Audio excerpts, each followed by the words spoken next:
ಬಾಳ್ಗೆ ಭೂಮಂಡಲ, ಬಾಳ್ಗೆ ಭೂಮಂಡಲ, ಬಾಳ್ಗೆ ಸಮೃದ್ಧಿಯೊಂದಿಗೆ, ಗುರು ಬಾಳ್ಗೆ, ಗುರು ನಮ್ಮೊಂದಿಗೆ. ಆತ್ಮೀಯ ಸ್ನೇಹಿತರೆ, ದೈವಿಕ ಮಹಾಶಕ್ತಿಯ ಕರುಣೆ ಹಾಗೂ ದೈವಿಕ ತಂದೆ ಗುರು ಯೋಗಿರಾಜ್ ವೇದಾದ್ರಿ ಮಹರ್ಷಿಯವರ ಕೃಪೆ ಸದಾ ನಮ್ಮೊಂದಿಗೆ ಇರಲಿ. ಇಡೀ ಜಗತ್ತು ಶಾಂತಿ, ಸಮೃದ್ಧಿ, ಸಂತೋಷವನ್ನು ಆನಂದಿಸಲಿ ಎಂದು ಆಶಿಸುತ್ತಾ ಗುರು ವೇದಾದ್ರಿ ಮಹರ್ಷಿಯವರನ್ನು ವಂದಿಸಿ ಈ ಸಂಜೆಯ ಆಧ್ಯಾತ್ಮಿಕ ಅಧಿವೇಶನವನ್ನು ಪ್ರಾರಂಭಿಸೋಣ. ವಿಶ್ವ ಸಮುದಾಯ ಸೇವಾ ಸಂಘ ಕರ್ನಾಟಕ ವಲಯ ಆಯೋಜಿಸಿರುವ ಈ ಆತ್ಮಸಂಗಮ ಕಾರ್ಯಕ್ರಮದಲ್ಲಿ ಭಾಗವಹಿಸುತ್ತಿರುವ ಎಲ್ಲ ಆತ್ಮ ಬಂಧುಗಳನ್ನು ಹೃದಯದಿಂದ ಸ್ವಾಗತಿಸುತ್ತೇನೆ. ನಮ್ಮ ಈ ದಿನದ ಉಪನ್ಯಾಸಕರಾದ ವಿಶ್ವ ಸಮುದಾಯ ಸೇವಾ ಸಂಘದ ಸ್ಕೈ ಪ್ರಾಧ್ಯಾಪಕರಾದ ಚಂದ್ರಿಕಾ ರಾಜಾ ಮೇಡಮ್ ರವರು ನಮ್ಮೊಂದಿಗೆ ವಿಷಯ ನೀಡಲು ಇಚ್ಛಿಸುತ್ತೇನೆ. ಇವರು BSc ಅಧ್ಯಯನ ಮುಗಿಸಿ personal management and industrial relations ನಲ್ಲಿ ಪೋಸ್ಟ್ ಗ್ರಾಜುಯೇಷನ್ ಡಿಪ್ಲೊಮೊ ಮಾಡಿದ್ದಾರೆ. ಇವರು HAL ಕಾರ್ಪೊರೇಟ್ ಆಫೀಸ್ ನಲ್ಲಿ ಸೀನಿಯರ್ ಮ್ಯಾನೇಜರ್ ಆಗಿ ಕಾರ್ಯನಿರ್ವಹಿಸಿ ನಿವೃತ್ತಿಯನ್ನು ಹೊಂದಿರುತ್ತಾರೆ. ಇವರು 1997ರಲ್ಲಿ ಸ್ಕೈ ಯೋಗ ಅಭ್ಯಾಸಗಳನ್ನು ಕಲಿಯಲು ಮನೋವಿಕಾಸ ಕಲಾ ಕೇಂದ್ರಕ್ಕೆ ಸೇರಿಕೊಂಡರು. ಇವರು ಬ್ಯಾಂಗ್ಳೂರ್ ಶಿವಾಜಿನಗರ್ ಸ್ಕೈ ಸಂಸ್ಥೆಯ ಪ್ರೆಸೋಟೋಮ್ ಧ್ಯಾನ ಕೇಂದ್ರದಲ್ಲಿ ಸ್ಕೈ ಯೋಗ ಅಭ್ಯಾಸಗಳನ್ನು ಜನರಿಗೆ ನೀಡುತ್ತಿದ್ದಾರೆ. ಇವರು ಬ್ಯಾಂಗ್ಳೂರ್ ಶಿವಾಜಿನಗರ್ ಸ್ಕೈ ಸಂಸ್ಥೆಯ ಕಾರ್ಯದರ್ಶಿಗಳಾಗಿ 10 ವರ್ಷಗಳಿಂದ ಕಾರ್ಯನಿರ್ವಹಿಸುತ್ತಿದ್ದಾರೆ ಹಾಗೂ 15 ವರ್ಷಗಳಿಂದ ಸ್ಕೈ ಯೋಗ ಕೇಂದ್ರಗಳಲ್ಲಿ ತಮ್ಮ ಸೇವೆಯನ್ನು ಸಲ್ಲಿಸುತ್ತಿದ್ದಾರೆ. ಸ್ನೇಹಿತರೆ, ಈಗ ವಿಶ್ವ ಸಮುದಾಯ ಸೇವಾ ಸಂಘ ಕರ್ನಾಟಕ ವಲಯದ ಪರವಾಗಿ ಹಾಗೂ ನಮ್ಮೆಲ್ಲರ ಪರವಾಗಿ ಸ್ಕೈ ಪ್ರಾಧ್ಯಾಪಕರಾದ ಚಂದ್ರಿಕಾ ರಾಜಾ ಮೇಡಮ್ ರವರನ್ನು ಸ್ವಾಗತಿಸಿ ಹೃದಯ ಮತ್ತು ಯೋಗ ಜೀವನ ಶೈಲಿ, heart and yogic life style ಎಂಬ ಶೀರ್ಷಿಕೆಯ ಬಗ್ಗೆ ಚಿಂತನೆಯನ್ನು ನೀಡುವಂತೆ ವಿನಂತಿಸಿಕೊಳ್ಳುತ್ತೇನೆ. ಬಾಳ್ಗೆ ಸಮೃದ್ಧಿಯೊಂದಿಗೆ ಮೇಡಮ್. ಬಾಳ್ಗೆ ಸಮೃದ್ಧಿಯೊಂದಿಗೆ ಕೇಳಿಸ್ತಾ ಇದೆಯಮ್ಮ? ಕೇಳಿಸ್ತಾ ಇದೆ ಮೇಡಮ್, ಸ್ಟಾರ್ಟ್ ಮಾಡ್ಕೊಳ್ಳಿ.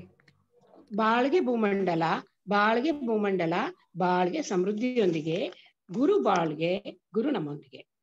ನನ್ನ ಜೀವನವನ್ನು ಆರೋಗ್ಯವನ್ನು ಜೀವ ಶಿಖರಕ್ಕೇರಿಸಿದ ಪೂಜ್ಯ ಗುರು ವೇದಾತ್ರಿ ಮಹರ್ಷಿಯವರನ್ನು ವಂದಿಸುತ್ತಾ, ನನ್ನ ಹಡೆದ ತಂದೆ ತಾಯಿಯನ್ನು ವಂದಿಸುತ್ತಾ, ಈ ಆತ್ಮ ಸಂಗಮವನ್ನು ಹಮ್ಮಿಕೊಂಡಿರುವ ವಿಶ್ವ ಸಮುದಾಯ ಸೇವಾ ಸಂಘ ಕರ್ನಾಟಕ ವಲಯದ ಅಧ್ಯಕ್ಷರಾದ ಡಾಕ್ಟರ್ ಧನಪತಿ ಮತ್ತು ಉಪಾಧ್ಯಕ್ಷರಾದ ವಿಜಯ ಧನಪತಿ ಅವರಿಗೆ ವಂದಿಸುತ್ತಾ ನನ್ನ ಚಿಂತನೆಯನ್ನು ತೊಡಗುತ್ತೇನೆ.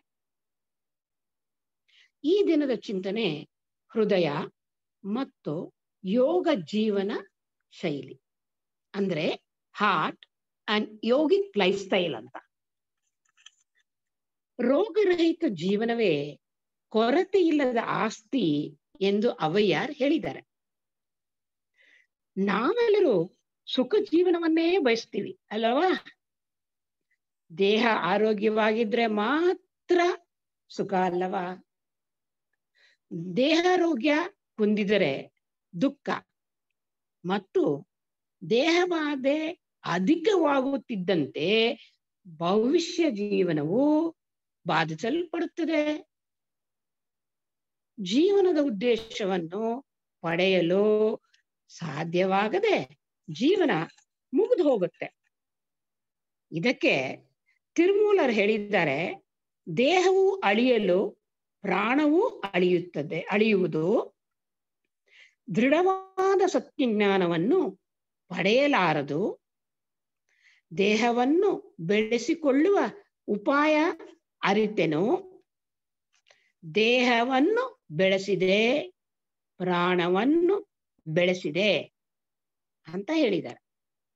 ಹಾಗಾದ್ರೆ ಅರಿವಿನ ಪೂರ್ಣತೆಯನ್ನು ಪಡೆಯುವುದೇ ಮಾನವನ ಜನ್ಮದ ಉದ್ದೇಶ ಸ್ನೇಹಿತರೆ ಅಲ್ವಾ?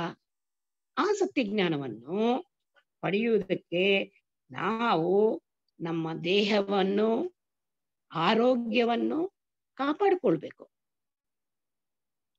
ಸ್ನೇಹಿತರೆ, ಈಗ ಹೃದಯದ ಬಗ್ಗೆ ನೋಡೋಣ. ಮಾನವನ ಅಂಗಗಳಲ್ಲಿ ಆದ್ಯತೆಯನ್ನು ಪಡೆದಿರುವುದು ಹೃದಯ. ನಿಮ್ಗೆಲ್ಲಾರು ಗೊತ್ತು, ಮಾನವನ ಉಳಿಯಕ್ಕಾಗಿ ದೇಹದ ಎಲ್ಲಾ ಭಾಗಗಳಿಂದ ರಕ್ತವನ್ನು ಪೂರೈಕೆ ಮಾಡುವ ಜವಾಬ್ದಾರಿಯನ್ನು ಹೊತ್ತಿರುವ ಈ ಹೃದಯ ಬಹಳ ಅಮೂಲ್ಯವಾದುದು. ಯಾರಾದರೂ ಸಾಯ್ತಾರೆ ಅಂದ್ರೆ ಹಾರ್ಟ್ ಅಟ್ಯಾಕ್ ಅಂತಾರೆ ಅಲ್ವಾ? ಅಮೂಲ್ಯವಾದುದು. ಯಾರಿಗಾದರೂ ಕಷ್ಟವಾದರೆ ಅವರು ಹೇಳುವುದು, ನನಗೆ ಬಹಳ ಕಷ್ಟ ಆಗ್ತಾ ಇದೆ ಅಂತ ಹೇಳ್ತಾರೆ. ಆದ್ರೆ ಅವ್ರ ಕೈನ ಎದೆ ಮೇಲೆ ಇಟ್ಕೋತಾರೆ. ನೋವಾಗುವುದು ಮನಸ್ಸಿಗಲ್ಲವಾ? ಆದ್ರೆ ಅವ್ರು ತೋರಿಸುವ ಸ್ಥಳ ಹೃದಯ. ಅಂದರೆ ಹೃದಯಕ್ಕೆ ಎಲ್ಲಾ ನೋವು ನಲುವುಗಳು ತಗುಲುತ್ತೆ ಅಂತ. ನಮಗೆಲ್ಲ ಗೊತ್ತು ಮನಸ್ಸಿಗೆ ನೋವು ತಗಲುತ್ತೆ ಅಂತ. ಆ ಮನಸ್ಸು ಒಂದು ಅಲೆ, ದೇಹದ ಎಲ್ಲಾ ಭಾಗದಲ್ಲೂ ಇದೆ. ಹಾಗಾದ್ರೆ ಹೃದಯ ಮತ್ತು ಮನಸ್ಸು ಬೇರೆ ಬೇರೆನಾ? ನೋಡೋಣ. ಹೃದಯ ರಕ್ತ ಪರಿಚಲನೆಯಲ್ಲಿ ಒಂದು ಪ್ರಮುಖ ಅಂಗ. ಸರಾಸರಿ ಮಾನವನ ಹೃದಯ 300 ಗ್ರಾಂ ತೂಕವಿರುತ್ತೆ. ಅಂದ್ರೆ ಎಷ್ಟು ಕಡಿಮೆ ತೂಕ ನೋಡಿ. ಮಾವಿನ ಹಣ್ಣಿನ ಆಕಾರದಲ್ಲಿ ನಮ್ ಕೈ ಮುಷ್ಟಿ ಎಷ್ಟು ಇರುತ್ತದೆ, ಎಷ್ಟು ಚಿಕ್ಕದು ನೋಡಿ. ಹೃದಯದ ಒಳಭಾಗದಲ್ಲಿ 4 ಕೋಣೆಗಳು ಇರುತ್ತದೆ. ಮೇಲಿನ 2 ಕೋಣೆಗಳಿಗೆ ಎಡ ಬಲ ಏಟ್ರಿಯಂ ಎಂದು, ಕೆಳಗಿರುವ 2 ಕೋಣೆಗಳಿಗೆ ಎಡ ಬಲ ವೆಂಟ್ರಿಕಲ್ಸ್ ಅಂತಾನು ಹೇಳ್ತಾರೆ. ಇವಾಗ ರಕ್ತ ಪರಿಚಲನೆ ಹೇಗಾಗತ್ತೆ ನೋಡೋಣ. ದೇಹದ ಎಲ್ಲಾ ಭಾಗಗಳಿಂದಲೂ ಅಶುದ್ಧ ರಕ್ತ ಅಂದ್ರೆ ಆಕ್ಸಿಜನ್ ಇಲ್ಲದಿರುವ ರಕ್ತ ಬಲ ಏಟ್ರಿಯಂನಿಂದ ಬಲ ವೆಂಟ್ರಿಕಲ್ಗೆ ಒಂದು ಕವಾಟದ ಮೂಲಕ ಹರಿಯುತ್ತೆ. ಆ ಕವಾಟದ ಹೆಸರು ಟ್ರೈಕಸ್ಪಿಡ್ ವ್ಯಾಲ್ವ್ ಅಂತ. ಹರಿದು ಅಲ್ಲಿಂದ ಶ್ವಾಸಕೋಶಕ್ಕೆ ಸೇರಿ ಅಲ್ಲಿ ಕಾರ್ಬನ್ ಡೈಆಕ್ಸೈಡ್ ಅಂದ್ರೆ ಇಂಗಾಲದ ಡೈಆಕ್ಸೈಡ್ ಅನ್ನು ವಿಸರ್ಜಿಸಿ ಆಮ್ಲಜನಕವನ್ನು ಆಕ್ಸಿಜನ್ ಅನ್ನು ಹೀರಿಕೊಳ್ಳುತ್ತದೆ. ಅದರಿಂದ ಅಶುದ್ಧ ರಕ್ತ ಶುದ್ಧವಾಗುತ್ತದೆ. ಈ ಶುದ್ಧ ರಕ್ತ ಎಡ ಏಟ್ರಿಯಂಗೆ ಬಂದು ಅಲ್ಲಿಂದ ಕವಾಟದ ಮೂಲಕ, ಈ ಕವಾಟ ಬಂದು ಬೈಕಸ್ಪಿಡ್ ವ್ಯಾಲ್ವ್ ಅಂತಾರೆ, ಅದರ ಮೂಲಕ ಎಡ ವೆಂಟ್ರಿಕಲ್ಗೆ ಬಂದು ದೇಹದ ಎಲ್ಲಾ ಭಾಗಗಳಿಗೆ ಸಾಗುತ್ತದೆ. ಈ ಕ್ರಿಯೆಯನ್ನು ಹೃದಯ ತಡೆಯಿಲ್ಲದೆ ನಡೆಸುತ್ತದೆ. 1 ನಿಮಿಷ ಪುರುಸೊತ್ತಿಲ್ಲ ಇದಕ್ಕೆ. ನಮ್ಮ ಹೃದಯದ ಸ್ನಾಯುಗಳು ಶಕ್ತಿಯುತವಾದುದು ಮತ್ತು ಇದು ದಣಿವರಿಯದ ಪಂಪ್ ಅಂದ್ರೆ ಟೈರ್ಲೆಸ್ ಪಂಪ್ ತರಹ ಕೆಲಸ ಮಾಡುತ್ತೆ. 1 ನಿಮಿಷ ಅದು ನಿಲ್ಲಲ್ಲ. ಈ ಹೃದಯ 1 ನಿಮಿಷಕ್ಕೆ 72 ಸಲ ಬಡಿಯುತ್ತೆ. 70 ವರ್ಷಗಳಿಗೆ 2.5 ಬಿಲಿಯನ್ ಸಲ ಬಡಿಯುತ್ತದೆ. 1 ನಿಮಿಷಕ್ಕೆ 7 ಲೀಟರ್ ಅಷ್ಟು ರಕ್ತವನ್ನು ಪರಿಚಲನೆ ಮಾಡುತ್ತದೆ. 1 ನಿಮಿಷಕ್ಕೆ. ಸ್ನೇಹಿತರೆ, ಈ ಹೃದಯದ ಕ್ರಿಯೆ ಏನಂದ್ರೆ ರಕ್ತ ಮತ್ತು ಪೌಷ್ಟಿಕ ಆಹಾರವನ್ನು ದೇಹದ ಎಲ್ಲಾ ಭಾಗಗಳಿಗೆ ಸಪ್ಲೈ ಅಂದ್ರೆ ಪೂರಕಗೊಳಿಸುತ್ತದೆ.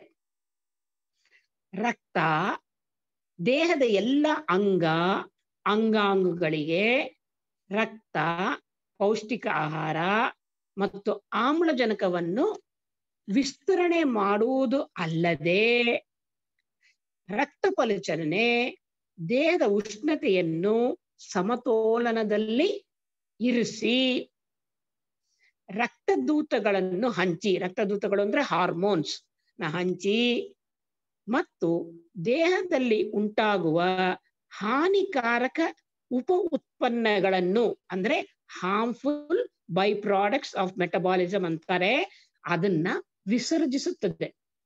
ನೋಡಿ ಎಷ್ಟು ಕೆಲಸ ಮಾಡುತ್ತೆ. ಅದು ಅಷ್ಟು ಚಿಕ್ಕ ಅಂಗ. ಸ್ನೇಹಿತರೆ, ಇವಾಗ ಹೃದಯಾಘಾತ ಅಂದ್ರೆ ಹಾರ್ಟ್ ಅಟ್ಯಾಕ್ ಅಂದ್ರೆ ಏನು ಅಂತ ನೋಡೋಣ. ಇದಕ್ಕೆ ಕರೋನರಿ ಹಾರ್ಟ್ ಡಿಸೀಸ್ CHD ಅಥವಾ ಕರೋನರಿ ಆರ್ಟರಿ ಡಿಸೀಸ್ CAD ಅಥವಾ ಇಸ್ಕಿಮಿಕ್ ಹಾರ್ಟ್ ಡಿಸೀಸ್ ಅಂತಾನು ಹೇಳ್ತಾರೆ. ಅದು IAD ಎಂದು ಹೇಳ್ತಾರೆ. ಇದಕ್ಕೆ ಮುಖ್ಯ ಕಾರಣ ಏನಂದ್ರೆ ಕೊಲೆಸ್ಟ್ರಾಲ್ ಮತ್ತು ಕೊಬ್ಬು ಈ ನಮ್ಮ ರಕ್ತನಾಳಗಳು, ಅದಕ್ಕೆ ಕರೋನರಿ ಆರ್ಟರಿ ಅಂತಾರೆ, ಅಲ್ಲಿ ಒಳಗಿನ ನಯವಾದ ಗೋಡೆ, ಅದಕ್ಕೆ ಲೈನಿಂಗ್ ಅಂತಾರೆ, ಲೈನಿಂಗ್ ನಲ್ಲಿ ಲೇಪನಗೊಳ್ಳುವುದು. ಇದರಿಂದ ಏನಾಗತ್ತೆ ಅಂದ್ರೆ ಹೃದಯಕ್ಕೆ ಸಪ್ಲೈ ಮಾಡುವ ನಾಳಗಳಲ್ಲಿ ಬ್ಲಾಕೇಜ್ ಉಂಟಾಗಿ ರಕ್ತ ಚಲನೆಗೆ ತಡೆ ಉಂಟಾಗುತ್ತೆ. ಇದು ಒಂದು ದದ್ದು ತರ, ಪ್ಲೇಗ್ ಅಂತಾರೆ, ಉಂಟಾಗಿ ರಕ್ತ, ಆಮ್ಲಜನಕ ಮತ್ತು ಪೌಷ್ಟಿಕಾಂಶಗಳು ಹೃದಯಕ್ಕೆ ಸಾಗುವುದಿಲ್ಲ. ಹೃದಯಕ್ಕೆ ಏನು ಹೋಗ್ಬೇಕೋ ಅದು ಹೋಗಲ್ಲ. 60% ಅಥವಾ 70% ಈ ತಡೆಯಾದಾಗ ಮತ್ತು ಸ್ವಲ್ಪ ಎಕ್ಸರ್ಷನ್, ಸ್ವಲ್ಪ ಪರಿಶ್ರಮ ಮಾಡಿದಾಗ ಹೃದಯದ ಭಾಗದಲ್ಲಿ ಎದೆಯಲ್ಲಿ ನೋವು ಕಾಣಿಸ್ಕೊಳುತ್ತೆ. ಆ ನೋವು ಕ್ರಮೇಣ ಎಡಕೈಗಳಿಗೂ ಹರಡುತ್ತೆ. ಉಸಿರಾಟದ ತೊಂದರೆ, ಬೆವರುವಿಕೆ, ಬಲಹೀನತೆ, ವಾಂತಿ, ಎದೆ ಭಾರ ಇದೆಲ್ಲ ಇದರ ಲಕ್ಷಣಗಳು.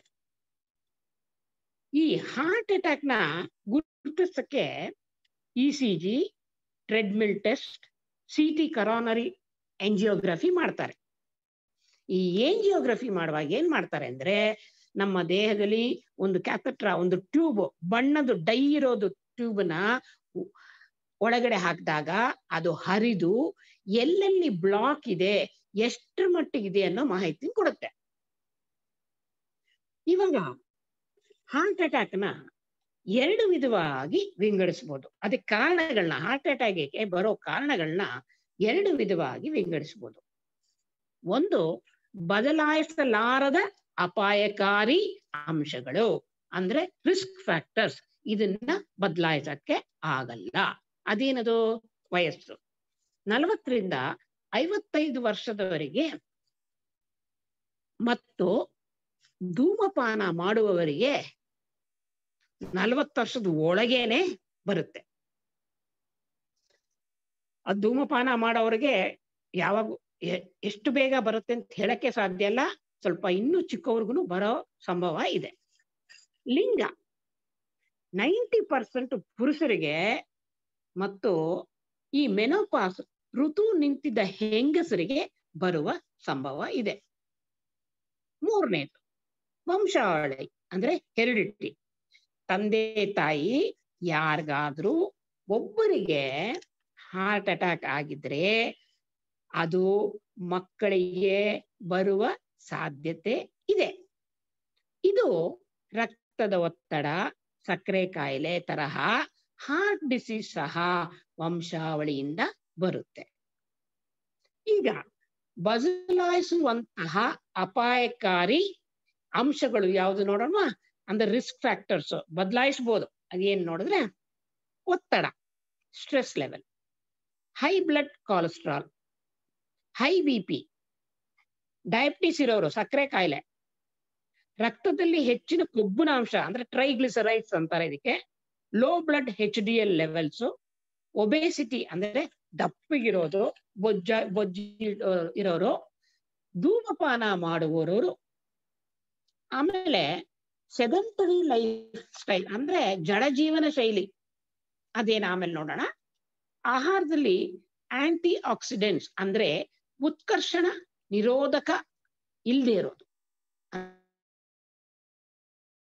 ಅಂದ್ರೆ ಇದೇನಂದ್ರೆ ಇದಿದ್ರೆ ಸೆಲ್ಗಳು ಡ್ಯಾಮೇಜ್ ಆಗಲ್ಲ, ಸೆಲ್ನ ಕೋಶಗಳನ್ನ ಪ್ರೊಟೆಕ್ಟ್ ಮಾಡುವಂಥದ್ದು ಇಲ್ಲದೆ ಇರುವಾಗ ಬರಕ್ ಸಾಧ್ಯ.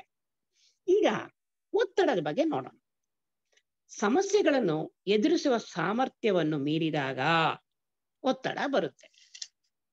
ಒತ್ತಡ ನಮ್ಮಿಂದ ಸಹ ಬರ್ಬೋದು ಸ್ನೇಹಿತರೆ. ಯಾವುದಂದ್ರೆ ನಮ್ಮ ಆಸೆಗಳು, ಭಯ, ಅಪೇಕ್ಷೆ ಮತ್ತು ನಮ್ಮ ನಂಬಿಕೆಯಿಂದಲೂ ಬರಬಹುದು. ಸ್ವಲ್ಪ ಜನ ತಲೆ ಯಾವಾಗ್ಲೂ ಓವರ್ ಟೈಮ್ ಮಾಡ್ತಾ ಇರುತ್ತೆ, ಅಂತವ್ರಿಗೆ ಗ್ಯಾರಂಟಿ ಬರುತ್ತೆ.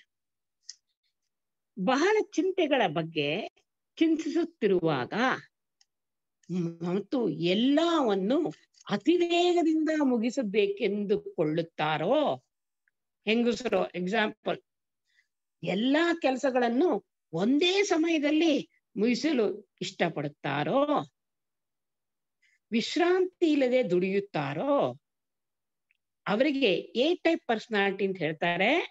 ಇವರಿಗೆ ಒತ್ತಡ ಸಹಜ. ಇಲ್ಲಿ ಬೆಳಗ್ಗೆ ಮನೆ ಒಳಗೆ ಎಲ್ಲ ಮಾಡಿಟ್ಬಿಟ್ಟು ಆಫೀಸ್ಗೆ ಹೋಗ್ಬೇಕು ಅಂದ್ರೆ ಹೆಂಗಸರು 3-4 ಕೆಲಸ ಒಂದೇ ಸಲ ಮಾಡ್ತಾ ಇರ್ತಾರೆ. ಆವಾಗ ಅವರಿಗೆ ಒತ್ತಡ ಬರೋದು ಸಹಜ.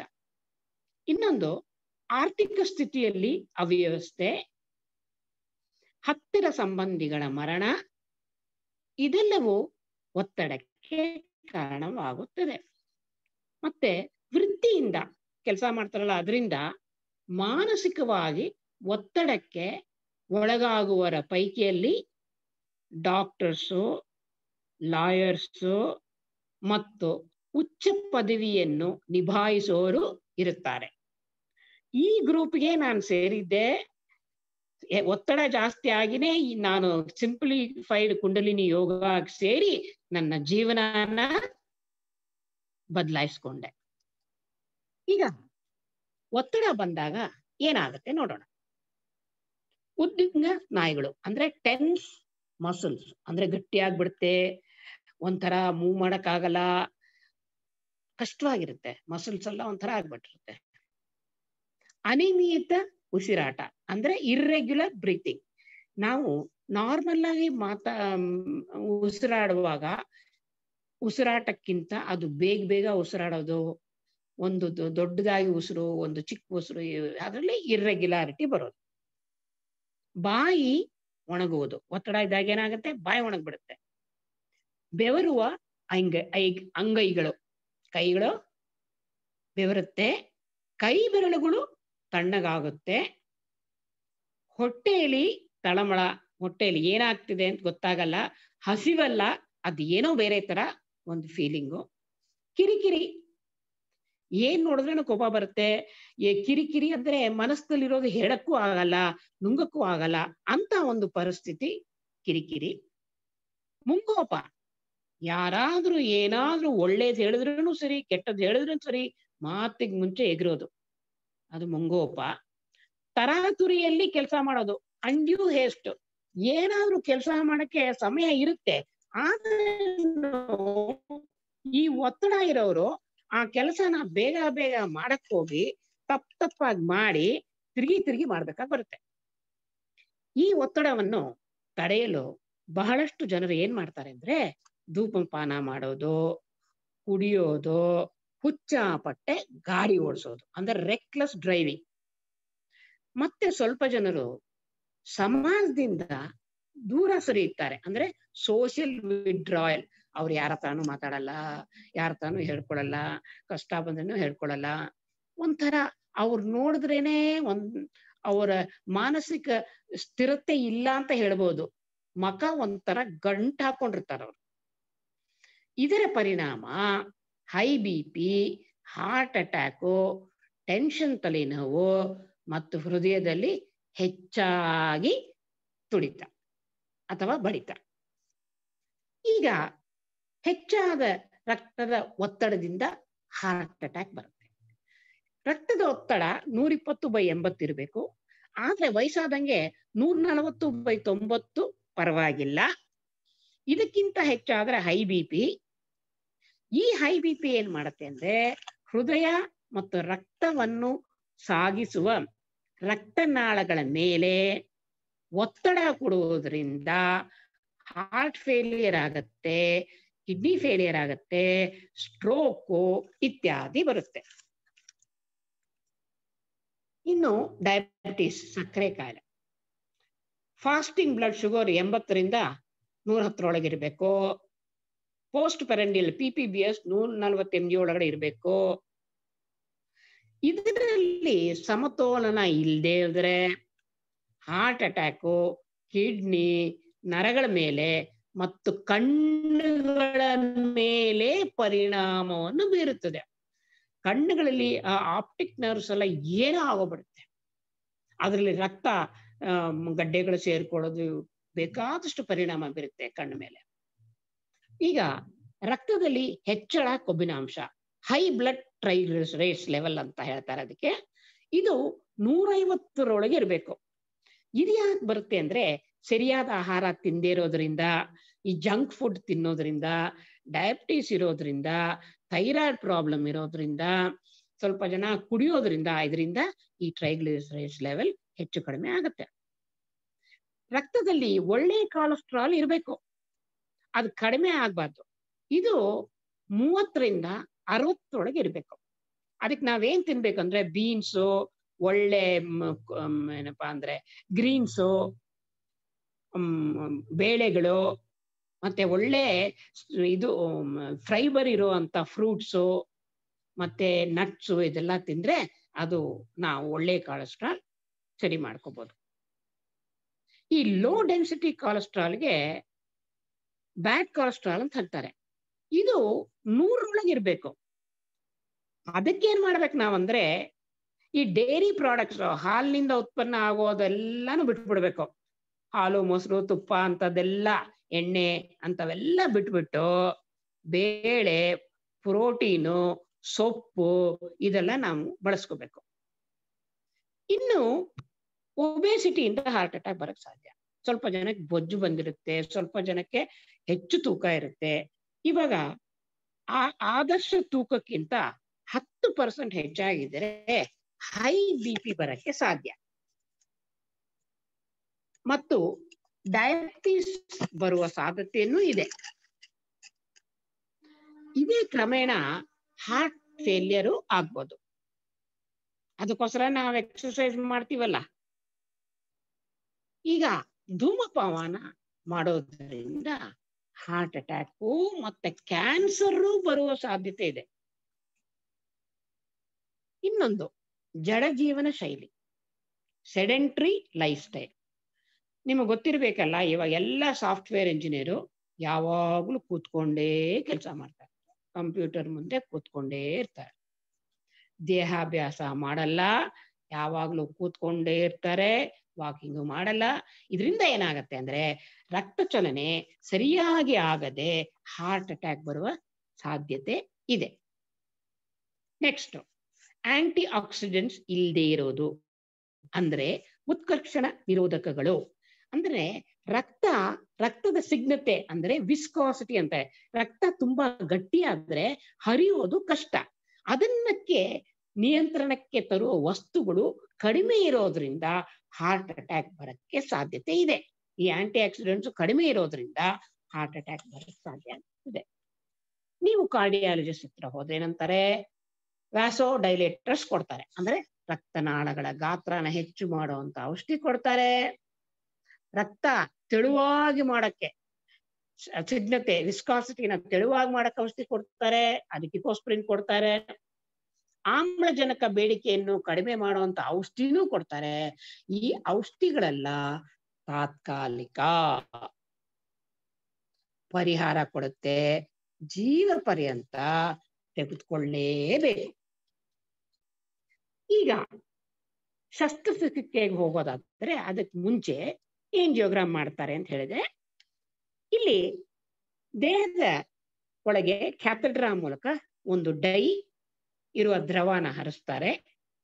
ಆ ದ್ರವ ಹೃದಯ ತಡೆಗಳನ್ನು ಜಾಗ ಮತ್ತು ಎಷ್ಟು % ಇದೆ ಅಂತ ತೋರಿಸುತ್ತೆ. ಈ ಕಡಿಮೆ ತಡೆ ಇದ್ರೆ ಅಥವಾ 1 ಅಥವಾ 2 ನಾಳಗಳಲ್ಲಿ ತಡೆ ಇದ್ರೆ ಸ್ಟೆಂಟ್ ಹಾಕಿ ರಕ್ತನಾಳದ ಗಾತ್ರ ಹೆಚ್ಚು ಮಾಡ್ತಾರೆ. ಆದ್ರೆ ಇದೇನು ಪರ್ಮನೆಂಟ್ ಅಲ್ಲ. 3ಕ್ಕಿಂತ ಹೆಚ್ಚು ತಡೆ ಇದ್ರೆ ಬೈಪಾಸ್ ಮಾಡಬೇಕು ಅಥವಾ ಓಪನ್ ಹಾರ್ಟ್ ಸರ್ಜರಿ ಮಾಡಬೇಕು ಅಂತ ಡಾಕ್ಟರ್ ಹೇಳ್ತಾರೆ. ಇದಕ್ಕೆ ಬಹಳಷ್ಟು ಹಣ ಖರ್ಚಾಗತ್ತೆ. ಇದು ಬಹಳ ಕಠಿಣ. ಚೇತರಿಸಿಕೊಳ್ಳಲು ಬಹಳ ಕಷ್ಟ ಆಗುತ್ತೆ, ಬಹಳ ಕಷ್ಟನೂ ಆಗುತ್ತೆ, ಸಮಯನೂ ಬೇಕಾಗಿ ಬರುತ್ತೆ.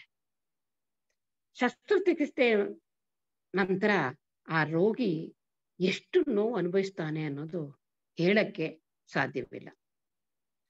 ಆದ್ರೇನು ಈ ಸರ್ಜರಿ ಆದ್ಮೇಲೆ ಸುಮಾರು 10 ವರ್ಷಗಳ ನಂತರ ಈ ತಡೆ ತಿರುಗಿ ಬರಕ್ಕೆ ಸಾಧ್ಯತೆ ಇದೆ, ಪುನರಾವರ್ತನೆ ಕೊಳ್ಳಬಹುದು. ಆಗ ಪೇಸ್ ಮೇಕರ್ ಅದು ಇದು ಇಡ್ತಾರೆ, ಆದ್ರೆ ಜೀವಕ್ಕೆ ಅಪಾಯ. ಡಾಕ್ಟರ್ ಬಿಮಲ್ ಛಜ್ಜಾರ್ ಒಬ್ಬ cardiologist, all India institute of medical sciences Delhi ನಲ್ಲಿ ಹಾರ್ಟ್ ಆಪರೇಷನ್ ಮಾಡ್ತಾ ಇದ್ರು. ಒಂದು ಸಲ ಅವರ ಸ್ನೇಹಿತರಿಗೆ ಆಪರೇಟ್ ಮಾಡಿದಾಗ ಆತ ಸತ್ತು ಹೋದ. ಆಗ ಡಾಕ್ಟರ್ ಛಜ್ಜಾರ್ ಅವರಿಗೆ ಬಹಳ ಬೇಸರ ಆಯ್ತು. ಅವರು ಆಪರೇಷನ್ ಇಲ್ದೇನೆ ಯಾವ್ದಾದ್ರೂ ವಿಧಾನ ಇದೆಯಾ ಅಂತ ಯೋಚಿಸುತ್ತಿದ್ದಾಗ ಅವರಿಗೆ ಡಾಕ್ಟರ್ ಡೀನ್ ಆರ್ನಿಶ್ ಅವರ ಸಂಶೋಧನೆ ಬಗ್ಗೆ ತಿಳಿದುಕೊಂಡ್ರು. ಡಾಕ್ಟರ್ ಡೀನ್ ಆರ್ನಿಶ್ ಅವರು ಬೇಲಾರ್ ಕಾಲೇಜ್ ಆಫ್ ಮೆಡಿಸಿನ್ ಹೌಸ್ಟನ್ ನಲ್ಲಿ ವಿದ್ಯಾರ್ಥಿ. ಇವರಿಗೆ ಜೀವನದಲ್ಲಿ ಖಿನ್ನತೆ ಅಂದ್ರೆ ಡಿಪ್ರೆಷನ್ ಶುರುವಾಯಿತು ನೋಡಿ. ಡಿಪ್ರೆಷನ್ ಶುರುವಾಗಿ ಆತ್ಮಹತ್ಯೆ ಮಾಡಿಕೊಳ್ಳುವ ಸ್ಥಿತಿಯಲ್ಲಿ ಇದ್ರು. ಸಕಾಲದಲ್ಲಿ ಇವರಿಗೆ ಸ್ವಾಮಿ ಸಚ್ಚಿದಾನಂದ ಅವರ ಸಂಪರ್ಕ ಆಯ್ತು.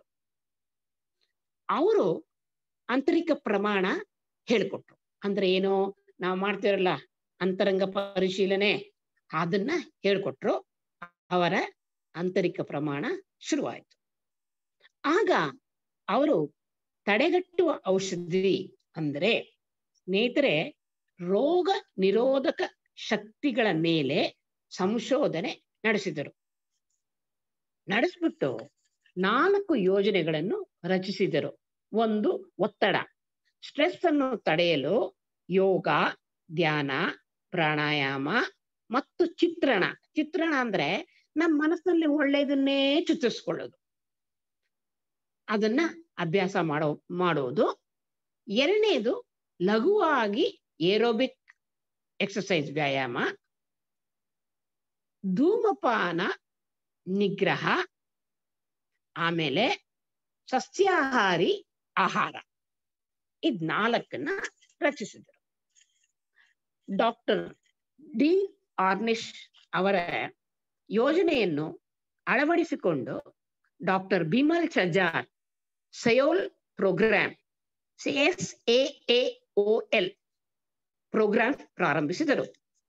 ಸಯೋಲ್ ಅನ್ನುವುದು ರಾಜಸ್ಥಾನಿ ಭಾಷೆಯಲ್ಲಿ ಏನು ಮಾಡಿದರೂ ಅದು ಬಹಳ ಒಳ್ಳೆಯ ರೀತಿನಲ್ಲಿ ಮಾಡಬೇಕು ಅಂದ್ರೆ to do things in a best possible way ಅಂತ. ಅಂದ್ರೆ ಕರ್ಮಯೋಗ ಅಲ್ಲವೇ ಸ್ನೇಹಿತರೆ? ಯೋಚನೆ ಮಾಡಿ, ಸ್ವಾಮೀಜಿಯವರ ಕರ್ಮಯೋಗ ಇದು. ನನ್ನ ಬಾಳ ಸಂಗಾತಿಗೆ ಒಂದು ಸಲ ಹಾರ್ಟ್ ಅಟ್ಯಾಕ್ ಬಂತು. ಅವರಿಗೆ 6 ಬ್ಲಾಕ್ಸ್ ಇದೆ.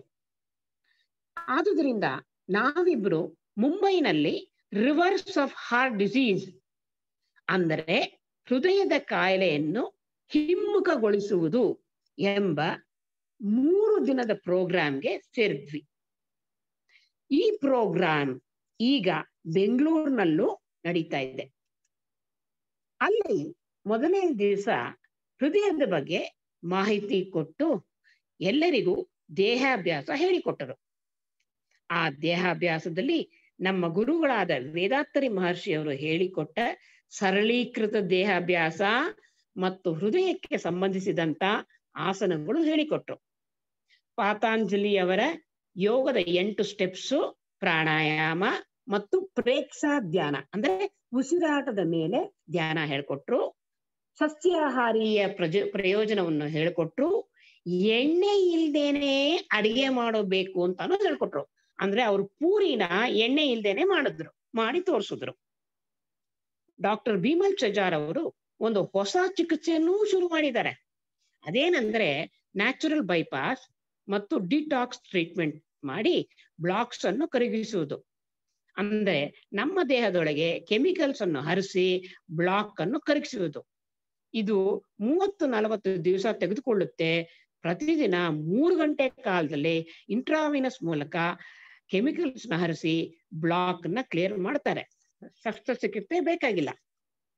ಮೆಡಿಕಲ್ ರಿಸರ್ಚ್ ಅವರು ಯೋಗ, ಆಸನಾಸ್ ಮತ್ತು ಧ್ಯಾನ, ಅದರಲ್ಲೂ ಕುಂಡಲಿನಿ ಯೋಗ ನಮ್ಮ ಮೇಲೆ ಒಳ್ಳೆಯ ಪರಿಣಾಮವನ್ನು ಬೀರುತ್ತೆ ಎಂದು ಮತ್ತು ಆರೋಗ್ಯಕ್ಕೆ ಸಂಬಂಧಿಸಿದಂತೆ ಎಲ್ಲಾ ವಿವರಣೆಗಳನ್ನು ನಿರೂಪಿಸಿ ಸಾಬೀತು ಮಾಡಿದ್ದಾರೆ, ಪ್ರೂವ್ ಮಾಡಿದ್ದಾರೆ. ಸ್ನೇಹಿತರೆ, ಮಾನವನಿಗೆ ಬರುವಂತ ಕಾಯಿಲೆಗಳ ಬಗ್ಗೆ ನೋಡಿದ್ರೆ BP, ರಕ್ತದೊತ್ತಡ, ಹೃದಯದ ಬಡಿತ, ಆತಂಕ ಸ್ತರ, ಆಮ್ಲಜನಕದ ಬಳಕೆ, ನಮ್ಯತೆ ಅಂದ್ರೆ ಫ್ಲೆಕ್ಸಿಬಿಲಿಟಿ ಇಲ್ಲದೆ ಇರೋದು, ಸೀರಮ್ ಕೊಲೆಸ್ಟ್ರಾಲು, ಡಯಾಬಿಟಿಸು, ಧೂಮಪಾನ, ದೈಹಿಕ ಆರೋಗ್ಯ ಇಲ್ಲದೆ ಇರೋದು, ನಿದ್ರೆ ಇಲ್ಲದೆ ಇರೋದು, ಶ್ವಾಸಕೋಶದಲ್ಲಿ ಆಮ್ಲಜನಕದ ಕಡಿಮೆ, ಹೃದಯದ ರೋಗ, ಇದಿಷ್ಟು ನಮಗೆ ಯಾರಿಗಾದ್ರೂ ಏನಾದ್ರೂ ಬರ್ಬೋದು. 1 ಇರ್ಬೋದು, 2 ಇರ್ಬೋದು, 3 ಇರ್ಬೋದು. ಈಗ ಹೇಳಿರೋ ಎಲ್ಲಾ ದೈಹಿಕ ಮಾನಸಿಕ ರೋಗಗಳಿಗೆ ಒಂದೇ ಪರಿಹಾರ, ಔಷಧಿ ಎಂದ್ರೆ ವೇದಾಂತರಿ ಮಹರ್ಷಿಯವರು ನೀಡಿರುವ ಸರಳೀಕೃತ ಕುಂಡಲಿನಿ ಯೋಗ ಮತ್ತು ಕಾಯಕಲ್ಪ ಯೋಗ. ಖಚಿತವಾಗಿ ಹೇಳಬೇಕೆಂದರೆ ವೇದಾಂತರಿ ಮಹರ್ಷಿಯವರು ಎಲ್ಲಾ ರೋಗಗಳನ್ನು ಮತ್ತು ಹೃದಯ ರೋಗಿಗಳನ್ನು ಮನಸ್ಸಲ್ಲಿ ಇಟ್ಟುಕೊಂಡು ಕೈಯನ್ನು ರಚಿಸಿದ್ದಾರೆ. ದೇಹಾಭ್ಯಾಸ, ಪ್ರಾಣಾಯಾಮ ಮತ್ತು ಆಮ್ಲಜನಕದ ಬಳಕೆ, ನಮ್ಯತೆ ಅಂದ್ರೆ ಫ್ಲೆಕ್ಸಿಬಿಲಿಟಿ, ಸೀರಮ್ ಕೊಲೆಸ್ಟ್ರಾಲ್ ದಲ್ಲಿ ಸಮತೋಲನೆ, ಸಕ್ಕರೆ ಕಾಯಿಲೆ, ದೈಹಿಕ ಆರೋಗ್ಯ, ಉತ್ತಮ ನಿದ್ದೆ, ಶ್ವಾಸಕೋಶದಲ್ಲಿ ಆಮ್ಲಜನಕ ಹೆಚ್ಚುವಿಕೆ ಮತ್ತು ಹೃದಯ ರೋಗಗಳನ್ನು ಹಿಮ್ಮುಖಗೊಳಿಸುವುದರಲ್ಲಿ ಯಶಸ್ವಿಯಾಗಿದೆ. ಇದು ಖಂಡಿತ ಆಗಕ್ಕೆ ಸಾಧ್ಯ. ಧ್ಯಾನ ಆತಂಕದ ಸ್ತರವನ್ನು ಕಡಿಮೆಗೊಳಿಸಿ ಶಾಂತಿಯುತವಾದ ಜೀವನವನ್ನು ನಡೆಸಿ ಹಾರ್ಟ್ ಅಟ್ಯಾಕ್ ಅನ್ನು ತಪ್ಪಿಸಲು ಯಶಸ್ವಿಯಾಗಿದೆ. ಡಾಕ್ಟರ್ ಡೀನ್ ಆರ್ನಿಸ್ ಅವರು ಧ್ಯಾನ ಮತ್ತು ಮಾರಲ್ ಕೋಡ್, ನೈತಿಕ ನೀತಿ ಸಂಹಿತೆ ಅಂದ್ರೆ ನಾವು ಮಾಡುವ ಅಂತರಂಗ ಪರಿಶೀಲನೆ ನಮ್ಮ ಭಾವನೆಗಳನ್ನು ಸಕಾರಾತ್ಮಕವಾಗಿ ಪಾಸಿಟಿವ್ ನ್ಯೂರೋಕೆಮಿಕಲ್ಸ್ ಬಿಡುಗಡೆ ಮಾಡಿ ನಮ್ಮ ದೇಹಕ್ಕೆ ಮತ್ತು ಮನಸ್ಸಿಗೆ ಬೇಡಿಕೆಗಳನ್ನು ಪೂರೈಸುತ್ತೆ ಎಂದು ಹೇಳಿದ್ದಾರೆ. ಈ ಟೆಕ್ನಿಕ್, ಈ ತಂತ್ರ ನಮ್ಮ ಕರೋನರಿ ಆರ್ಟರೀಸ್ ಅನ್ನು ಓಪನ್ ಮಾಡಿ ರಕ್ತ ಪರಿಚಲನೆಯನ್ನು ಸುಗಮ ಮಾಡುತ್ತದೆ. ಆಂತರಿಕ ಪರಿಶೀಲನೆಯಿಂದ ನಮ್ಮ ಕರ್ಮಗಳನ್ನು ನೀಗಿಸಿ ನಮ್ಮ ಚಾರಿತ್ರ್ಯವನ್ನು ಸಮಾಜಕ್ಕೆ ಹೊಂದುವಂತೆ ಬದಲಾಯಿಸುವುದರಿಂದ ಶಾಂತಿ, ಸಮಾಧಾನ ಜೀವನವನ್ನು ನಡೆಸಿ ಒತ್ತಡವನ್ನು ಕಡಿಮೆ ಮಾಡಿಕೊಂಡು ಹೃದಯದ ಕಾಯಿಲೆಯನ್ನು ಹಿಮ್ಮುಖಗೊಳಿಸಬಹುದು ಅಂತ ಹೇಳಿದ್ದಾರೆ. ಖಂಡಿತ ಸಾಧ್ಯ. ಇದೆಲ್ಲರ ಸಾರಾಂಶ ಏನಂದ್ರೆ, ನಾವು ನಮ್ಮ ಜೀವನದಲ್ಲಿ ವೇದಾಂತರಿ ಮಹರ್ಷಿಯವರ ಸರಳೀಕೃತ ಕುಂಡಲಿನಿ ಯೋಗವನ್ನು ಅಳವಡಿಸಿಕೊಂಡರೆ ನಮ್ಮ ಮನಸ್ಸನ್ನು ಶಾಂತವಾಗಿ ಮತ್ತು ದೇಹವನ್ನು ಆರೋಗ್ಯವಾಗಿ ರೋಗರಹಿತ ಜೀವನವನ್ನು ಅನುಭವಿಸಬಹುದು. ಅಂದ್ರೆ ಅಪನಾ ಹಾತ್ ಜಗನ್ನಾಥ್, ಅಪನಾ ಹಾತ್ ಜಗನ್ನಾಥ್, ನನ್ನ ಆರೋಗ್ಯ ನನ್ನ ಕೈಯಲ್ಲಿ ಅಂತ ಭಾವಾರ್ಥ. ಇಲ್ಲಿ ಒಂದು ಸಣ್ಣ ಗೀತೆ ಹೇಳ್ತೀನಿ. ಹೃದಯವೆಂಬೋ ಪಾತ್ರೆಯೊಳಗೆ ಭಾವವೆಂಬೋ ಹೆಸರನ್ನಿಟ್ಟು ಬುದ್ಧಿ ಎಂಬ ಪಾಕವ ಮಾಡಿ ಹರಿವಾಣದಲ್ಲಿ ನೀಡಿರೋ ರಾಮನಾಮ ಪಾಯಸಕ್ಕೆ ಕೃಷ್ಣನಾಮ ಸಕ್ಕರೆ, ನಿಮ್ಮ ಜೀವನವೆಲ್ಲ ಸಕ್ಕರೆಯಂತಿರಲಿ ಎಂದು ಹೇಳಿ ಈ ನನ್ನ ಚಿಂತನೆಯನ್ನು ತಾಳ್ಮೆಯಿಂದ ಕೇಳಿದ ನಿಮ್ಮೆಲ್ಲರಿಗೂ ಧನ್ಯವಾದಗಳು. ಈ ಕಾರ್ಯಕ್ರಮವನ್ನು ಅಚ್ಚುಕಟ್ಟಾಗಿ ನಡೆಸುತ್ತಿರುವ ಪಲ್ಲವಿ ಮತ್ತು ಅವರ ತಂಡದವರಿಗೆ ಧನ್ಯವಾದಗಳು. ಬಾಳ್ಗೆ ಸಮೃದ್ಧಿಯೊಂದಿಗೆ.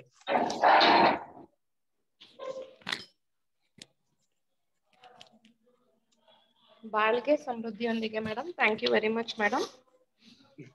ಈ ಬಾಳ್ಗೆ ದಿನದ ಸಮೃದ್ಧಿ. ಆಧ್ಯಾತ್ಮಿಕ ಥ್ಯಾಂಕ್ ಯು ಮೇಡಮ್. ಈ ದಿನದ ಆಧ್ಯಾತ್ಮಿಕ ಚಿಂತನೆಯನ್ನು ನಡೆಸಿಕೊಟ್ಟ ಸ್ಕೈ ಪ್ರಾಧ್ಯಾಪಕರಿಗೆ ಧನ್ಯವಾದಗಳು. ಸ್ನೇಹಿತರೆ, ಈಗ ಪ್ರಶ್ನೋತ್ತರ ಸಮಯ. ಯಾರಿಗಾದ್ರೂ ಇವತ್ತಿನ ವಿಷಯದ ಬಗ್ಗೆ ಪ್ರಶ್ನೆಗಳು ಕೇಳೋದಿದ್ರೆ ರೇಸ್ ಆನ್ ಬಟನ್ ಕ್ಲಿಕ್ ಮಾಡಿ ಪ್ರಶ್ನೆಗಳನ್ನ ಕೇಳಿ. ನೀವು ಪ್ರಶ್ನೆಗಳನ್ನ ಕೇಳಕ್ ಮುಂಚೆ ಒಂದೆರಡು ಸೂಚನೆ ಸ್ನೇಹಿತರೆ. ಮೊದಲಿಗೆ ನಮ್ಮ ಆತ್ಮ ಸಂಗಮ ಕಾರ್ಯಕ್ರಮಗಳ ವಿಡಿಯೋವನ್ನು ಸ್ಕೈ ಯೋಗ WCSC ಕರ್ನಾಟಕ ಎಂಬ ಯೂಟ್ಯೂಬ್ ಚಾನೆಲ್ ನಲ್ಲಿ ಅಪ್ಲೋಡ್ ಮಾಡಲಾಗಿದೆ. ಈ ಯೂಟ್ಯೂಬ್ ಚಾನೆಲ್ ನ ಎಲ್ಲರೂ ಸಬ್ಸ್ಕ್ರೈಬ್ ಮಾಡಿ ನೋಟಿಫಿಕೇಶನ್ ಬೆಲ್ ಕ್ಲಿಕ್ ಮಾಡಬೇಕಾಗಿ ವಿನಂತಿಸಿಕೊಳ್ಳುತ್ತೇನೆ. ನೀವು ಈ ಯೂಟ್ಯೂಬ್ ಚಾನೆಲ್ ನ ಸಬ್ಸ್ಕ್ರೈಬರ್ ಆದ್ರೆ ಹೊಸ ವಿಡಿಯೋನು ಚಾನೆಲ್ಗೆ ಅಪ್ಲೋಡ್ ಮಾಡಿದಾಗ ನಿಮ್ಗೆ ನೋಟಿಫಿಕೇಶನ್ ಬರುತ್ತೆ. ಮತ್ತೊಮ್ಮೆ ನೀವು ಆ ಚಿಂತನೆಯನ್ನು ಕೇಳಬಹುದು ಸ್ನೇಹಿತರೆ. ಮತ್ತೊಂದು ಪ್ರಮುಖವಾದ ಸೂಚನೆ, ವಿಶ್ವ ಸಮುದಾಯ ಸೇವಾ ಸಂಘ ವಿಷನ್ ಫಾರ್ ವಿಸ್ಡಮ್ ಆಳಿಯಾರ್ ಆಯೋಜಿಸಿರುವ ಸ್ಕೈ ಯೋಗ ಆನ್ಲೈನ್ ಫೌಂಡೇಶನ್ ಕೋರ್ಸ್ ಪ್ರಾಥಮಿಕ ತರಗತಿಗಳು ಈಗ ಕನ್ನಡದಲ್ಲೂ ಲಭ್ಯವಿದೆ. ಈ ಕೊರೋನಾ ಸಾಂಕ್ರಾಮಿಕ ಕಾಲದಲ್ಲಿ ಮಾನಸಿಕವಾಗಿ ಬಳಲುತ್ತಿರುವ ಎಲ್ಲ ಮಾನವರು ಮತ್ತು ಧ್ಯಾನ ಕೇಂದ್ರಕ್ಕೆ ಬರಲು ಸಾಧ್ಯವಾಗದೇ ಇರುವವರು ಈ ಒಂದು ಆನ್ಲೈನ್ ಪ್ರಾಥಮಿಕ ತರಗತಿಗಳನ್ನು ಕಲಿಯಬಹುದು ಸ್ನೇಹಿತರೆ. ಈ ಕಾಲದಲ್ಲಿ ಮನೋಶಕ್ತಿಯನ್ನು ಮತ್ತು ರೋಗ ನಿರೋಧಕ ಶಕ್ತಿಯನ್ನು ಹೆಚ್ಚಿಸಿಕೊಳ್ಳಲು ಈ ಸ್ಕೈ ಯೋಗ ಪ್ರಾಥಮಿಕ ತರಗತಿಗಳನ್ನು ಆನ್ಲೈನ್ ಅಲ್ಲಿ ಕಲಿಯಲು ಇದು ಒಂದು ಅತ್ಯುತ್ತಮ ಅವಕಾಶ ಸ್ನೇಹಿತರೆ. ಆದ್ದರಿಂದ ಕನ್ನಡದಲ್ಲಿ ಸ್ಕೈ ಯೋಗ ಅಭ್ಯಾಸಗಳನ್ನು ಕಲಿಯಲು ಇಚ್ಛಿಸುತ್ತಿರುವ ನಿಮ್ಮ ಎಲ್ಲ ಸ್ನೇಹಿತರು, ಸಂಬಂಧಿಕರು ಮತ್ತು ನೆರೆಹೊರೆಯವರನ್ನು ಪ್ರೋತ್ಸಾಹಿಸಬೇಕಾಗಿ ವಿಶ್ವ ಸಮುದಾಯ ಸೇವಾ ಸಂಘ ಕರ್ನಾಟಕ ವಲಯದ ಪರವಾಗಿ ವಿನಂತಿಸಿಕೊಳ್ಳುತ್ತೇನೆ. ಸ್ನೇಹಿತರೆ, ಈಗಾಗಲೇ 4 ಬ್ಯಾಚು ಆರಂಭವಾಗಿದೆ. 5ನೇ ಬ್ಯಾಚು ಡಿಸೆಂಬರ್ 1ರಿಂದ ಆರಂಭವಾಗಲಿದೆ. ಮತ್ತೆ ಈಗ 2 ಟೈಮ್ ಅಲ್ಲಿ ಬೆಳಿಗ್ಗೆ ಮತ್ತು ಸಂಜೆ, ಬೆಳಿಗ್ಗೆ 6ರಿಂದ 7:30 ಮತ್ತೆ ಸಂಜೆ 7ರಿಂದ 8:30 2 ಬ್ಯಾಚ್ಗಳಲ್ಲಿ ನಡೀತಾ ಇದೆ. ಬೆಳಿಗ್ಗೆ ಅಟೆಂಡ್ ಮಾಡಕ್ ಆಗದೆ ಇರೋರು ಸಾಯಂಕಾಲ ಅಟೆಂಡ್ ಮಾಡ್ಬೋದು. ಆದ್ದರಿಂದ ಮತ್ತೆ ಇದಕ್ಕೆ ಎಲ್ಲರೂ ಪ್ರೋತ್ಸಾಹಿಸಬೇಕಾಗಿ ವಿನಂತಿ. ಈ ಪ್ರಾಥಮಿಕ ತರಗತಿಗಳನ್ನು ಕಲಿಯಲು ಆಸಕ್ತಿ ಉಳ್ಳವರು www.kundaliniyoga.edu.in ಎಂಬ ವೆಬ್ಸೈಟ್ಗೆ ಭೇಟಿ ನೀಡಿ ನಿಮ್ಮ ಹೆಸರುಗಳನ್ನು ನೋಂದಾಯಿಸಿಕೊಳ್ಳಬೇಕಾಗಿ ವಿನಂತಿ. ಧನ್ಯವಾದಗಳು ಸ್ನೇಹಿತರೆ. ಈಗ ಪ್ರಶ್ನೆಗಳೊಂದಿಗೆ ಮುಂದುವರಿಯೋಣ. ಮೊದಲಿಗೆ ಸಂಧ್ಯಾ ನಾಗರಾಜ್ ಮೇಡಮ್ ಅನ್ಮ್ಯೂಟ್ ಮಾಡ್ಕೊಂಡು ಮಾತಾಡಿ.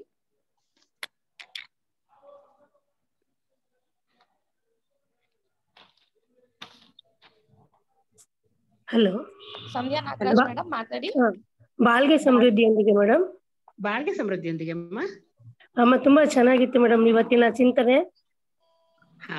ಮತ್ತೆ ನೀವು ಕೊಟ್ಟಂತ ಕೆಲವು ವೈದ್ಯಕೀಯ ಸಲಹೆಗಳು, ವೈದ್ಯಕೀಯ ಟಿಪ್ಸು ಚೆನ್ನಾಗಿತ್ತು. ಬಾಳ್ಗೆ ಸಮೃದ್ಧಿಯೊಂದಿಗೆ ಮೇಡಮ್. ಬಾಳ್ಗೆ ಸಮೃದ್ಧಿಯೊಂದಿಗೆ ಆಯ್ತು. ಓಕೆ ಪಲ್ಲವಿ ಅವರೇ. Thank you madam.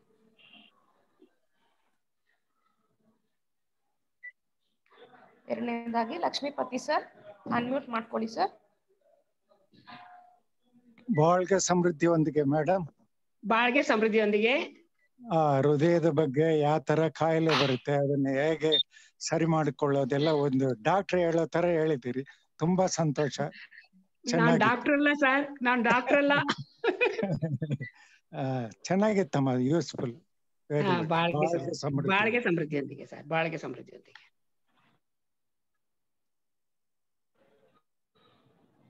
Thank you sir. Next ಪುಲಾವ ಸರ್ ಮಾತಾಡಿ. ಹಲೋ, ಸಮೃದ್ಧಿ ಒಂದಿಗೆ ಮೇಡಮ್.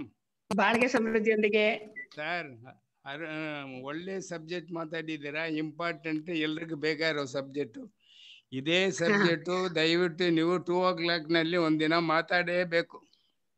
ಎಲ್ರಿಗೂ ಉಪಯೋಗ ಆಗುತ್ತೆ. ದಯವಿಟ್ಟು ಮಿಸ್ ಮಾಡಬೇಡಿ 2 o'clock ಪ್ರೋಗ್ರಾಮ್ಗೆ. ಏನ್ ಮೇಡಮ್? ಟ್ರೈ ಮಾಡ್ತೀನಿ ಸರ್. ತಮಿಳಲ್ಲಿ ಮಾತಾಡ್ಬೇಕಲ್ವಾ? ನನ್ನ ತಮಿಳ್ ಸ್ವಲ್ಪ ಕಷ್ಟನೇ, ಅದಕ್ಕೋಸ್ಕರ. ಏನಿಲ್ಲ, ನಿಮ್ ತಮಿಳ್ ಒಳ್ಳೆ ಇಂಪಾರ್ಟೆಂಟ್ ಮೆಸೇಜ್ ಚೆನ್ನಾಗಿದೆ. ತಮಿಳ್ ಇಂಪಾರ್ಟೆಂಟ್ ಇಲ್ಲ. ಇವಾಗ ಅಭಯಾರು ಹೇಳಿದಿರಿ, ತಿರುಮೂಲರು ಹೇಳಿದಿರಿ. ನೀವ್ ಮಾತಾಡ್ತೀರಾ ಅಂತ 2 o'clock ಈ ಸಬ್ಜೆಕ್ಟ್ ಮಾತಾಡ್ಬೇಕು ಮೇಡಮ್. ಬಹಳ ಜನಕ್ಕೆ ಉಪಯೋಗ ಆಗೋ ಸಬ್ಜೆಕ್ಟ್ ಇದು. Thank you very much. ಬಾಳ್ಗೆ ಸಮೃದ್ಧಿಯೊಂದಿಗೆ ಸರ್, ಬಾಳ್ಗೆ ಸಮೃದ್ಧಿ.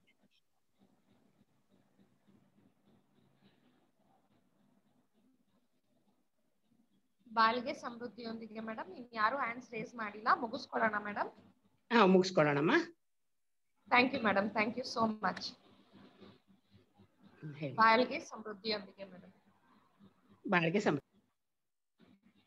ಸ್ನೇಹಿತರೆ, ಈ ದಿನದ ಆಧ್ಯಾತ್ಮಿಕ ಚಿಂತನೆಯನ್ನು ನಡೆಸಿಕೊಟ್ಟ ಸ್ಕೈ ಪ್ರಾಧ್ಯಾಪಕರಿಗೆ ಧನ್ಯವಾದ ಹೇಳುವ ಸಮಯ. ಎಲ್ಲರೂ ಮನಸ್ಸನ್ನು ತುರಿಯಮ್ಮಲ್ಲಿ ಕೇಂದ್ರೀಕರಿಸಿ ಅವರನ್ನು ಹಾರೈಸೋಣ.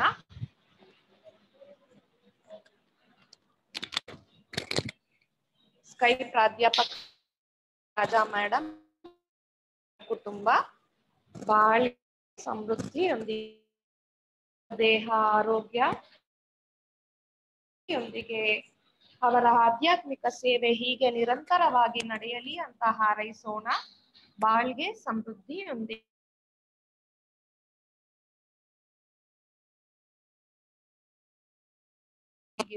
ನಾಳೆ ಬೆಳಿಗ್ಗೆ 5:45ಕ್ಕೆ ಪಂಚಭೂತ ನವಗ್ರಹ ಧ್ಯಾನ, 6:30ಕ್ಕೆ ಕಾಯಕಲ್ಪ ಮತ್ತು ದೇಹಾಭ್ಯಾಸ. ನಾಳೆ ಮಧ್ಯಾಹ್ನ 2 ಗಂಟೆಗೆ ತಮಿಳಿನಲ್ಲಿ ಪಂಚಭೂತ ನವಗ್ರಹ ಧ್ಯಾನ, 2:30ಕ್ಕೆ ಸಿಗ್ನಿಫಿಕೆನ್ಸ್ ಆಫ್ ಗುರು ಎಂಬ ಚಿಂತನೆಯನ್ನು ನಡೆಸಲಿದ್ದಾರೆ ಸ್ಕೈ ಪ್ರಾಧ್ಯಾಪಕರಾದ ಅರುಳ್ ನಂದಿ ಮೇಡಮ್ ರವರು. ಸ್ನೇಹಿತರೆ, ನಾಳೆ ಸಂಜೆ 4:15ಕ್ಕೆ ಕನ್ನಡದಲ್ಲಿ ಪಂಚಭೂತ ನವಗ್ರಹ ಧ್ಯಾನ, ನಂತರ ವಿಶ್ವಶಾಂತಿಗಾಗಿ ಹಾರೈಕೆ. 5 ಗಂಟೆಗೆ ಎಕ್ಸಲೆಂಟ್ ಎಜುಕೇಶನ್, ಅತ್ಯುತ್ತಮ ವಿದ್ಯೆ ಎಂಬ ಚಿಂತನೆಯನ್ನು ನೀಡಲಿದ್ದಾರೆ ಸ್ಕೈ ಉಪ ಪ್ರಾಧ್ಯಾಪಕರಾದ ಸಂಧ್ಯಾ ನಾಗರಾಜ್ ಮೇಡಮ್ ರವರು. ಧನ್ಯವಾದಗಳು ಸ್ನೇಹಿತರೆ. ಬಾಳ್ಗೆ ಭೂಮಂಡಲ, ಬಾಳ್ಗೆ ಭೂಮಂಡಲ, ಬಾಳ್ಗೆ ಸಮೃದ್ಧಿಯೊಂದಿಗೆ. ಆತ್ಮ ಸಂಗಮ ಕಾರ್ಯಕ್ರಮದಲ್ಲಿ ಭಾಗವಹಿಸಿರುವ ಎಲ್ಲ ಆತ್ಮಗಳಿಗೂ ವಿಶ್ವ ಸಮುದಾಯ ಸೇವಾ ಸಂಘ ಕರ್ನಾಟಕ ವಲಯದ ಪರವಾಗಿ ವಂದನೆಗಳು.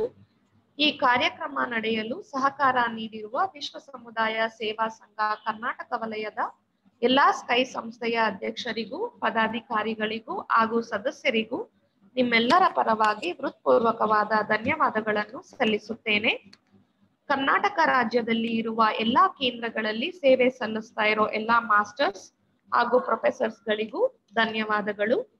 ಈ ಆತ್ಮ ಸಂಗಮ ಕಾರ್ಯಕ್ರಮ ಯಶಸ್ವಿ ಪೂರ್ಣವಾಗಿ ನಡೆಯಲು ಪ್ರಮುಖ ಪಾತ್ರ ವಹಿಸಿರುವ ವಿಶ್ವ ಸಮುದಾಯ ಸೇವಾ ಸಂಘ ಕರ್ನಾಟಕ ವಲಯದ ಅಧ್ಯಕ್ಷರು ಹಾಗೂ ಸ್ಮಾರ್ಟ್ ಶಾಖೆಯ ಉಪಾಧ್ಯಕ್ಷರಿಗೆ ನಿಮ್ಮೆಲ್ಲರ ಪರವಾಗಿ ತುಂಬು ಹೃದಯದ ಕೃತಜ್ಞತೆಗಳನ್ನು ಸಲ್ಲಿಸುತ್ತೇನೆ. ಸ್ನೇಹಿತರೆ, ದಯವಿಟ್ಟು ನಮ್ಮ ಆತ್ಮ ಸಂಗಮ ಕಾರ್ಯಕ್ರಮದ ವಿವರಗಳನ್ನು ಹಾಗೂ ಆನ್ಲೈನ್ ಫೌಂಡೇಶನ್ ಕೋರ್ಸ್ ಬಗೆಗಿನ ವಿವರಗಳನ್ನು ನಿಮ್ಮ ಸ್ನೇಹಿತರು ಮತ್ತು ಸಂಬಂಧಿಕರೊಡನೆ ಹಂಚಿಕೊಳ್ಳಿ. ಗುರು ವೇದಾದ್ರಿ ಮಹರ್ಷಿಯವರ ಆಧ್ಯಾತ್ಮಿಕ ತತ್ವಗಳು ಪ್ರಪಂಚದ ಎಲ್ಲಾ ಜನರಿಗೂ ಸಿಗಲಿ ಎಂದು ಬಯಸುತ್ತೇವೆ. ಸ್ನೇಹಿತರೆ, ಈಗ ವಿಶ್ವಶಾಂತಿ ಪ್ರಾರ್ಥನೆಯೊಂದಿಗೆ ಇಂದಿನ ಕಾರ್ಯಕ್ರಮವನ್ನು ಮುಕ್ತಾಯಗೊಳಿಸೋಣ. ಬಾಳ್ಗೆ ಭೂಮಂಡಲ, ಬಾಳ್ಗೆ ಭೂಮಂಡಲ, ಬಾಳ್ಗೆ ಸಮೃದ್ಧಿಯೊಂದಿಗೆ. ವಿಶ್ವಕ್ಕೆಲ್ಲ ಸಕಾಲಿಕ ಮಳೆ ಸಾಕಷ್ಟು ಸುರಿಯಲಿ, ರೈತರೆಲ್ಲ ಧಾನ್ಯವನ್ನು ಹುಮ್ಮಸ್ಸಿನಿಂದ ಬೆಳೆಯಲಿ, ಹಲವು ಉದ್ಯೋಗಗಳ ಮಾಡುತ್ತಿರುವ ಕಾರ್ಮಿಕರು ಉನ್ನತಿಯಾಗಲಿ, ವಿವಿಧತೆಯಲ್ಲಿ ಏಕತೆ ಕಾಣುವ ಸಂಸ್ಕೃತಿಯನ್ನು ಉತ್ತಮವಾಗಿಸಲಿ, ಕಲಹಗಳು ಪೈಪೋಟಿ ಹಗೆತನ ಮೀರಿದ ಆಡಳಿತ ನಡೆಯಲಿ, ಅನಕ್ಷರತೆ ಸಾಲ ಬಡತನ ಕಳಂಕಗಳು ಮರೆಯಾಗಲಿ, ಸುಖ ಬಾಳನ್ನು ನೀಡುವ ಸತ್ಯ ಜ್ಞಾನ ಜ್ಯೋತಿ ಬೀರಲಿ, ನಮ್ಮ ಕರ್ತವ್ಯ ಧಾರ್ಮಿಕ ಬಾಳ್ವೆಯ ಗುರಿಯನ್ನೇ ಉತ್ತಮವಾಗಿಸಲಿ, ನಮ್ಮ ಕರ್ತವ್ಯ ಧಾರ್ಮಿಕ ಬಾಳ್ವೆಯ ಗುರಿಯನ್ನೇ ಉತ್ತಮವಾಗಿಸಲಿ. ನಮ್ಮ ಕರ್ತವ್ಯ ಧಾರ್ಮಿಕ ಬಾಳ್ವೆಯ ಗುರಿಯನ್ನೇ ಉತ್ತಮವಾಗಿಸಲಿ. ಬಾಳ್ಗೆ ಭೂಮಂಡಲ, ಬಾಳ್ಗೆ ಭೂಮಂಡಲ, ಬಾಳ್ಗೆ ಸಮೃದ್ಧಿಯೊಂದಿಗೆ.